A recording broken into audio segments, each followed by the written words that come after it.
ఊర్లల్లా రచ్చబండల కాడ మీటింగ్లు జోరైతున్నాయి. పోటీలో ఎంతమంది ఉన్నారు, వెనకపట్టు పడతోళ్ళు ఉన్నారా, ఏం చెప్తే ఇంటారు, ఎట్లా ఒప్పియాలని చర్చల మీద చర్చలు నడుస్తున్నాయట. అటు పార్టీల లీడర్లు సుతా దిగి జోరుగా పైరోవిలు చేస్తున్నారు.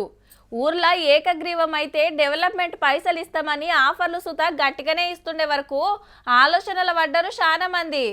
గా ముచ్చట మళ్ళా చెప్పుకుందాం కానీ పల్లెలలో ఇవాళ ఏం జరిగిందో అరుచుకుందాం పాన్రి.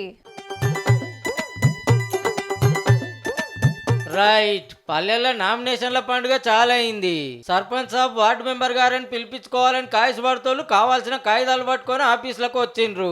నామినేషన్ ఫారము, ఆస్తులెన్ని, అప్పులెన్ని, కేసులెన్ని అని అఫిడవిట్, గ్రామ పంచాయతీలు ఇంటి పన్ను, ఇంకే బిల్లులు బాకీ లేనట్టు కాగితం, క్యాస్ట్ సర్టిఫికెట్, బ్యాంకు పాస్బుక్ పెట్టి దరఖాస్తులు నింపి ఇస్తున్నారు. ఇక కట్టాల్సిన డిపాజిట్ ఎంత అంటే జనరల్ అయితే 2000 సార్ సర్పంచ్ అభ్యర్థికి. రిజర్వేషన్ కనుకుంటే 1000 రూపాయలు ఉంటాయి.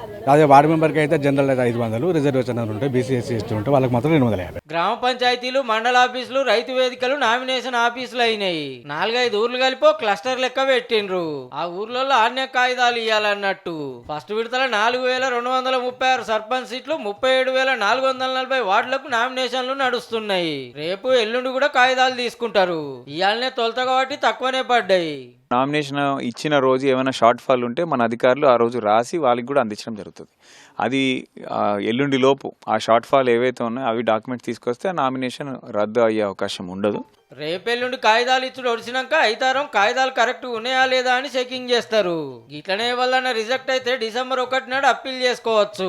పోటీలో నేను ఉండను వాపస్ తీసుకుంటా అంటే 2వ తారీఖు వరకు ఛాన్సు. అదే రోజు నిలబడ్డోళ్ళ లిస్టు ఫైనల్ చేస్తారు. 11 నాడు పొద్దుగాల ఓట్లేసుడు, పొద్దుముక వరకు లెక్క పెట్టి ఎవరు గెలిచిండ్రో చెప్పు నడుస్తుంది. December 14, 17 కూడా మొత్తం 3 విడతల్లో ఎన్నికలు పెట్టిండ్రు. ఇక మీ ఊర్లో ఏ విడతల ఓట్లు ఉన్నాయో చూసుకొని కాగితాలన్నీ తయారు పెట్టుకోండి మరి.